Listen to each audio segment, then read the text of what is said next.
Okay, moving on to the first substantive visa, and Rory, listen up. This is the working holiday visa. Now, the working holiday visa is a visa that's granted to certain nationalities for an absolute maximum period of 12 months. And in order to get a working holiday visa, you need to be one of the nationalities listed.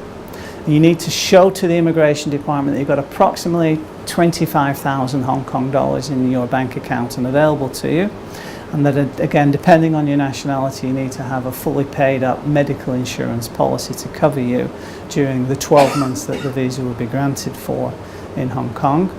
And as long as you are under the age of 30 and older than the age of 18, you can expect that this visa will be available to you if you're a qualifying national, and there is still quota available under your nationality.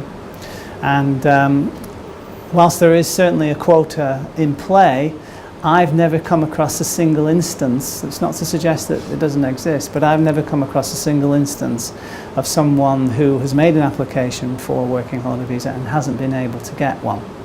So the quota is certainly a rolling quota, it would appear. And as long as there's still numbers available when you make your application, you can secure one of these visas.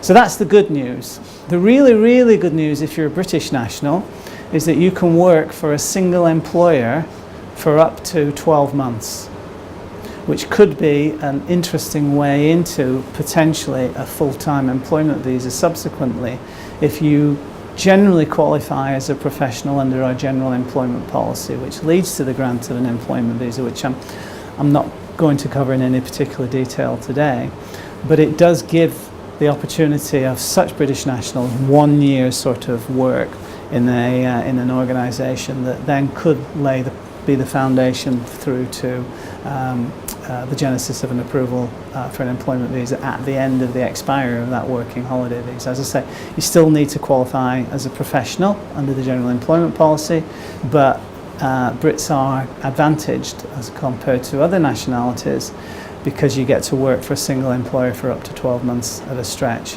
Other nationalities can only work for they can work for employers for a maximum of either 6 months at a time or 3 months at a time.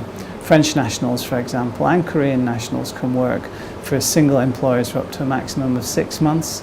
Most other nationalities can work for only work for employers for a maximum of 3 months. But nevertheless, the working holiday visa, if you're under the age of 30, is a great way to get immigration permissions to kick off your time in Hong Kong before you make a move to get a full employment visa under one of the other categories subsequently. Does that make sense? Can you do that more than once? No, you only get a working holiday visa on one occasion only. Yeah. Do you get a Hong Kong ID card with that? Yes, you do. Okay. Yes, you do.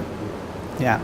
The way the Hong Kong ID card system works is that if you have been granted permission to remain in Hong Kong by the Director of Immigration for more than 180 days, then the Registrations of Persons Ordinance demands that you register for a Hong Kong identity card and that you carry it with you at all times.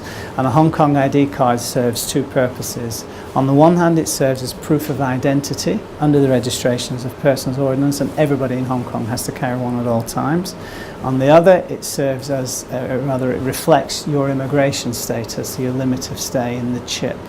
So once you get a Hong Kong ID card, if you've got a valid limit of stay under any visa category, you can enter and exit Hong Kong on your ID card because it serves as a sort of a travel document in that regard. But yeah, you definitely get a Hong Kong ID card once you've got a working holiday visa.